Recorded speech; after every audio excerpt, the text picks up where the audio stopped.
marry Joan. What a girl, what a world, what a light. Oh, I marry Joan. What a mind, love is blind, what a wife. Joan Davis with Jim Backus in I marry Joan.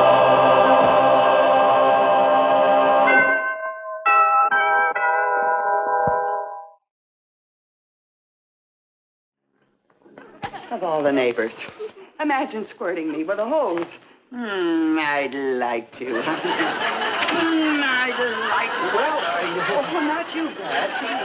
Yes, Hey, Joni, what's going on? Oh, it's that Mrs. Tobin next door. She's got me so mad, Brad. that Oh, now, dear, there's no sense getting so upset. Come here, honey. Now, calm down. Well, I guess that proves we've been married over 10 years. Now you kiss me to calm me down. Joni, you're taking that Mrs. Tobin entirely too seriously.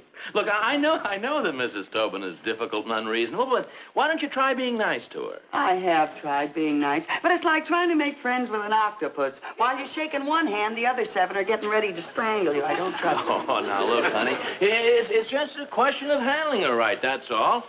But I could straighten out this bickering in a minute. I tell you, Brad, she's impossible. Well, there's no sense in letting a situation like this develop. Now, I am going over and talk to her. Oh, well, wait, Brad. Wait. Don't go yet. Here, honey. Well, honey, that's my raincoat. I know it is. Believe me, you'll need it when you talk to her. Oh, honey, will you stop being silly? Believe me, Brad, you'll need it. You just watch me, Joan. I'll show you how to get along with neighbors. Mrs. Tobin. Yes? And I suppose you believe her side. No, Mrs. Tobin, Go ahead, stick up for your wife. I suppose you're glad she tried to smudge my hollyhocks. No, Mrs. Tobin. I can tell by looking at you that you're a hollyhock hater. But Mrs. Tobin... Why, I ought to, and by golly, I think I will. I had enough of this nonsense. I'm not going to stand here and let you mistreat me like this. But Mrs. Tobin, you don't understand. If you'll just listen to me a moment. I don't have to listen to you and be insulted. I'll teach you to treat your neighbors properly. I'll show you that I can get along without you, Mr. Stevens. Maybe the next time you'll think twice before you come out here and snarl at me. But Mrs. Tobin, Mrs. Tobin! Mrs. Tobin!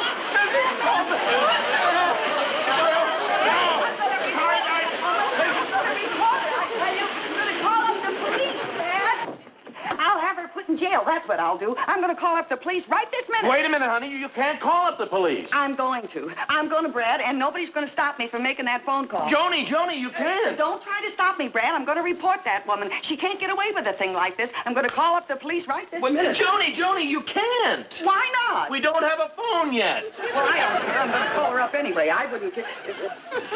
No, we haven't got a phone yet, have we?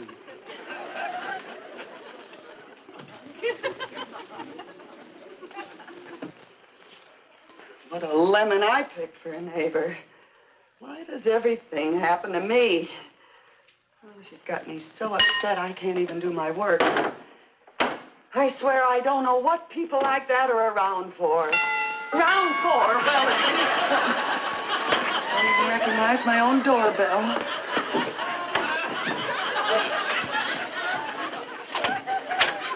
Telephone man, Mrs. Stevens. Oh, am I glad that you finally got here. There's one call that I'm just dying to make. But wait, I haven't got it hooked up yet. Oh, I'm sorry, I got carried away. I want to make a complaint about my neighbor. Well, I'll hook it up right away. Where do you want it? Well, let's see. I guess by the desk would be the most convenient place. Right there. Yeah, this'll be fine. Good.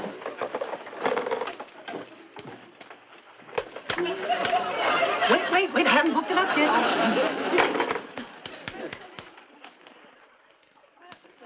Well, she's just about ready to go. Oh, wonderful. The first call I'm going to make is about that neighbor I told you about. She is the meanest, most miserable. She's ready to go. Well, let her go. The further, the better. I wouldn't care if... Oh, you mean phone? Yeah, you can make a call right now. Oh, good. No, the Harrisons aren't buying a new car. Well, I got somebody without dialing. What is this, mental telepathy? No, this is a party line. There's not enough trunk lines in this area, so you'll have to share a line. Everybody knows. Oh, well, I'll make my call as soon as they get off. Well, I'll work on the extension. Where would you like it? In the kitchen on the counter, please. Yes, ma'am.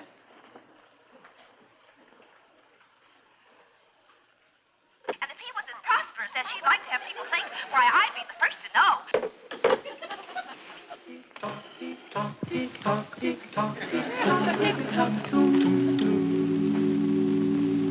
I think that what a person does is strictly his own affair, and nobody has a right to gossip about it, even if they do know each other. I got the extension all hooked up, Mrs. Stevens. Oh, well, thank you. Isn't it great to have a phone again? And I'll let you know as soon as I get to use it. They'll be off of there in a minute. Thank you. Bye. Bye.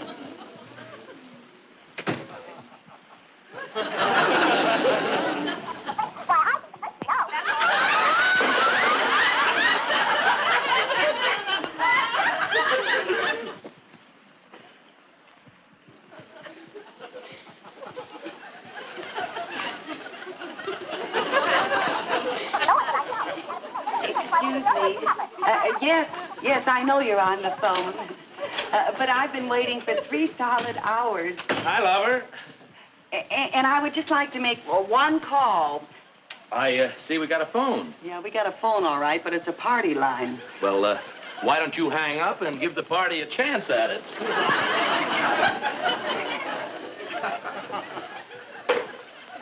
Brad, the party's been on the phone for 3 solid hours. Oh. It's a party line, and our party's been having a party. First it's arguing with the Tobins next door, and now the party on the phone. Honey, not all people are like the Tobins. I'm sure if you were polite and explained to them that they were monopolizing... Tried that. I tried it. Well, here, let me try it there. Just a question of handling people, that's all, darling. Hello? Hello, I'm your new party, and, yes, I know you're on the phone. No, I'm not trying to listen to your conversation. Madam, I am not eavesdropping.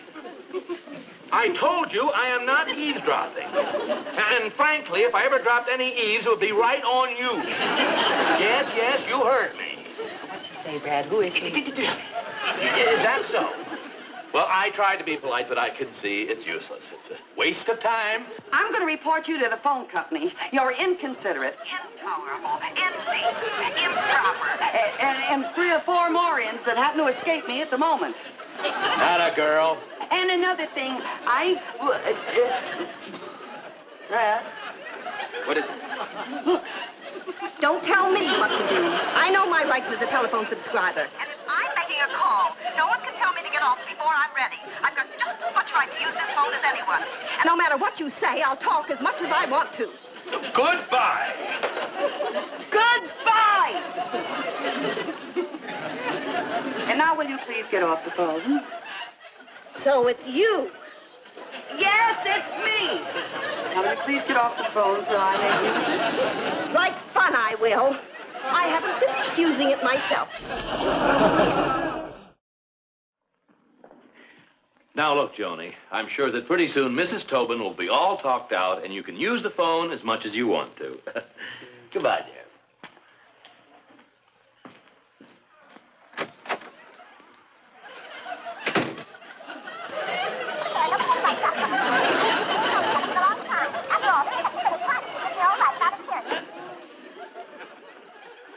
I know how to get her off the telephone.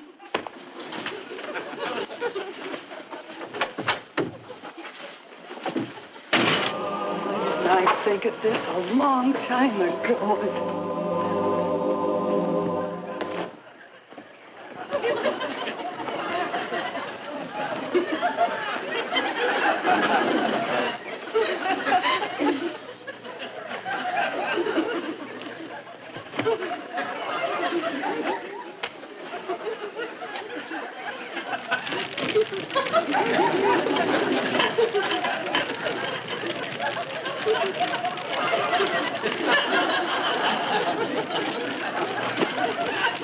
Mrs. Stevens, this is the last straw.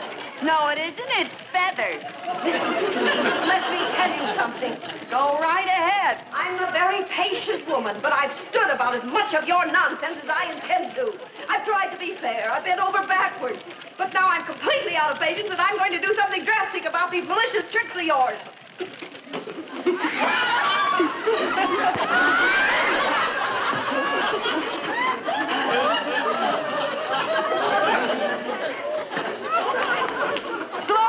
I've done it. I've done it. You've done what, Joni? I've finally gotten through. Oh, now I know how Alexander Graham Bell must have felt when he made his first phone call. Oh, really? Tell me, how did you ever get that test off the wire? Oh, well, it's a long story, Gloria, but this is how it happened. You see, I went into my closet and I found an old pillow and it had lots of feathers. Well, why don't you answer me? You don't dare to. Oh.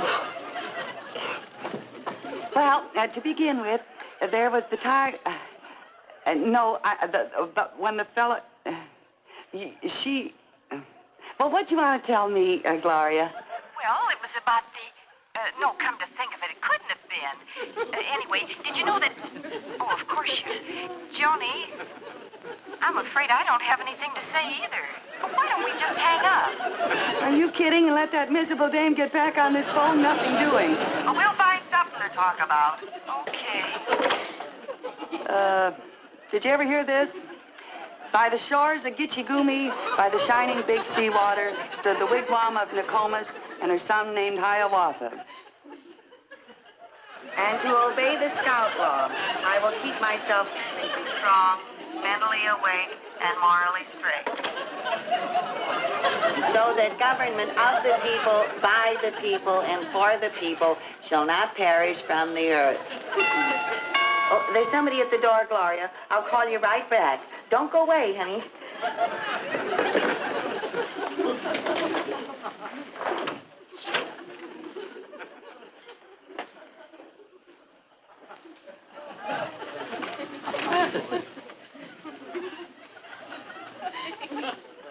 Dear Mrs. Stevens, roses are red, violets are blue. I'm back on the phone again. Don't you wish it was you?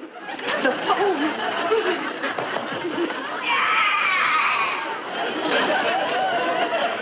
I can be just as tricky as you, Mrs. Stevens. And believe me, it'll be a long time before you use that phone again. Mrs. Tobin, not off the hook. Please, don't let the receiver off the hook, huh? Oh, Mrs. Tobin, please, not off the hook. Oh, come on. Not off the hook. Mrs. Tobin, not off the hook, huh? Mrs. Tobin, not off the hook.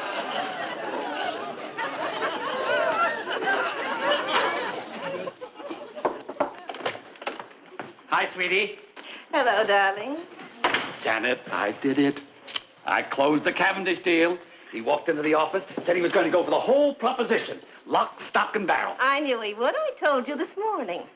Is that the reason for all this splendor? That's right. I knew we'd have something to celebrate. We sure have.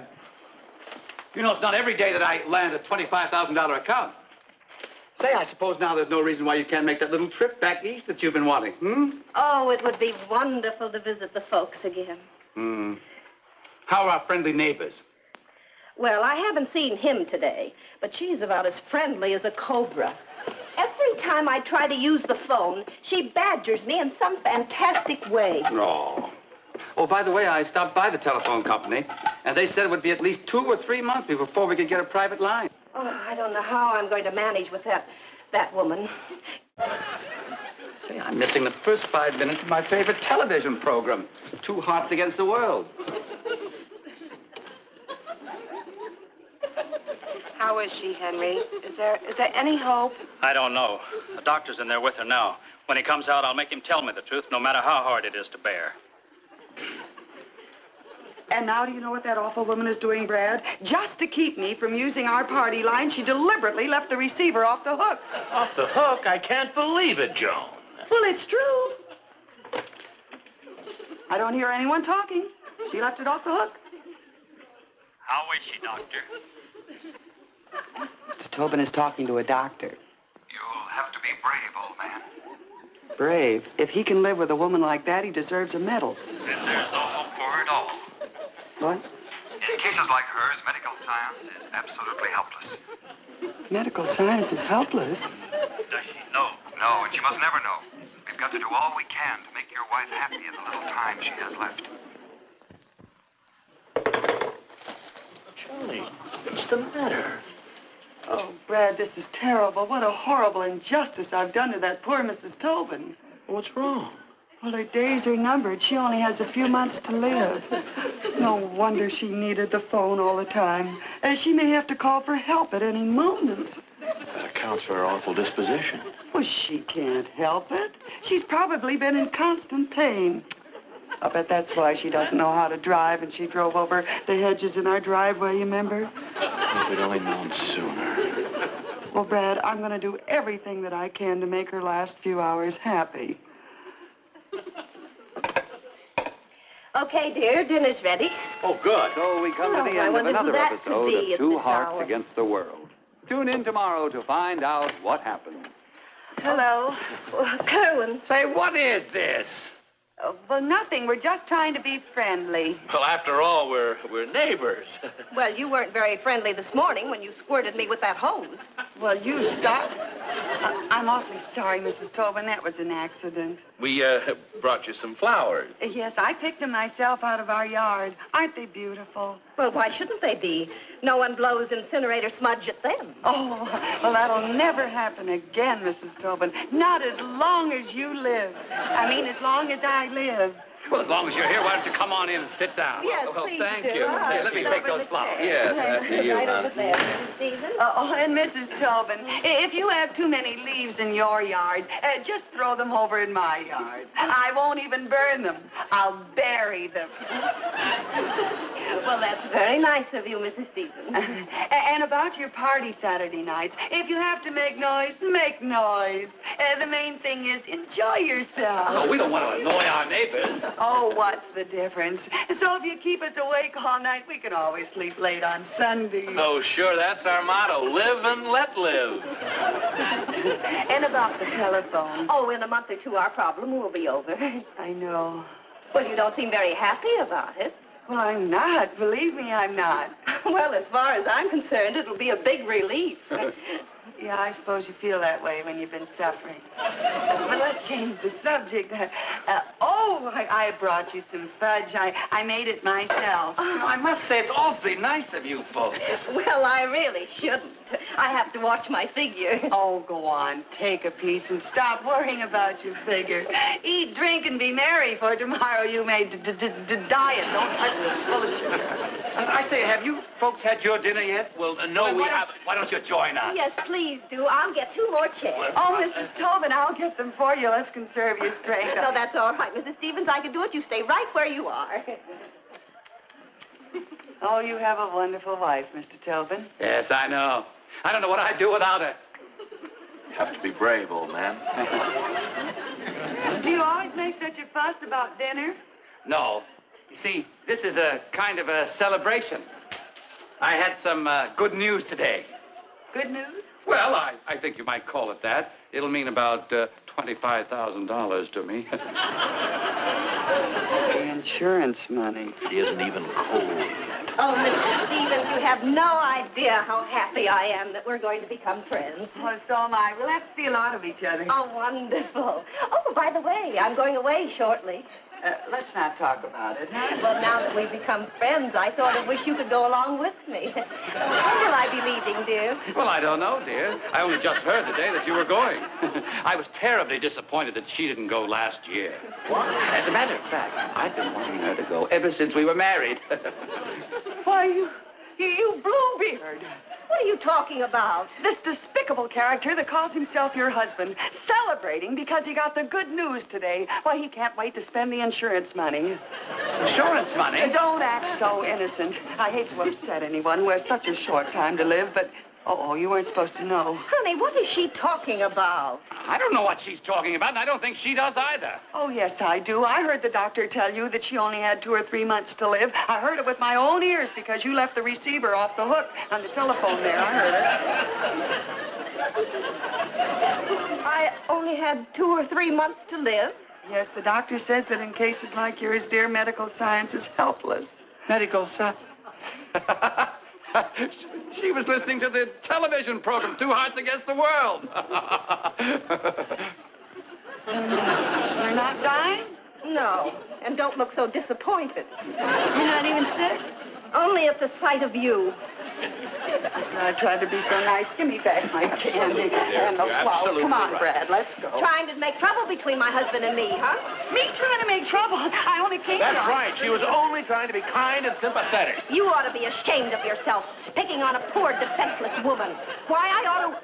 And by golly, I think I will. Now, Mrs. Tobin. I've had enough of this nonsense. I'm not going to stand here and... Miss Tobin. You No. treat me like this. Now, Mrs. Tobin. Mrs. Tobin, try to understand. Will you please listen to me for a moment? How are you and me involved? I'll make you so sorry you ever started on me that you'll never pick on anyone again. I'll teach you to treat your neighbors properly. Come on, Brad. I'm going to report that woman. That's what I'm going to do. I'm going to call up the police and tell them exactly what's going on.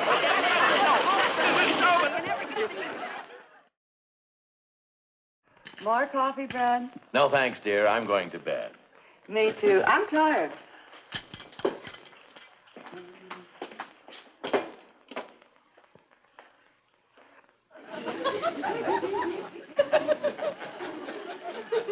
Gosh, it's nice to have friendly neighbors, isn't it, Brad? It almost took a visit from the riot squad to make us realize how friendly we were. Well, I must say the Tobins were very reasonable. Once they realized that it was only an honest mistake that I made about her illness, they forgave me. In fact, they were really touched. It was big of Mrs. Tobin to admit that it was really her fault because she took the phone off the hook. Well, that won't happen anymore. We got all our differences ironed out. There'll be no more fighting over the use of the phone. I can use it any time I like. I hope it works out. Well, why shouldn't it, dear? If I'm on the line and she wants to use it, she'll ask me to get off, and I will. And if she's on, I'll ask her to get off. I'll show you. Hello? Would you be good enough to finish your call? I'd appreciate being able to use the phone, please.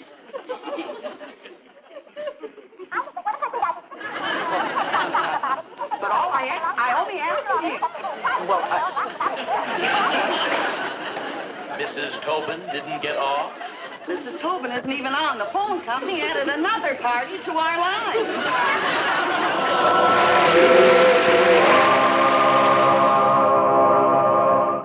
I'm Mary Joan. What a girl, what a world, what a life.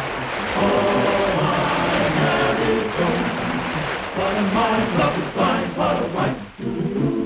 Giddy and gay, all day she keeps my heart laughing. Never know where her brain has gone.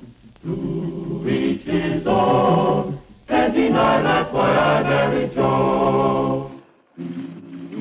Seen in tonight's cast were Sheila Bromley, Dan Tobin, Charles Williams, and Joe Devon.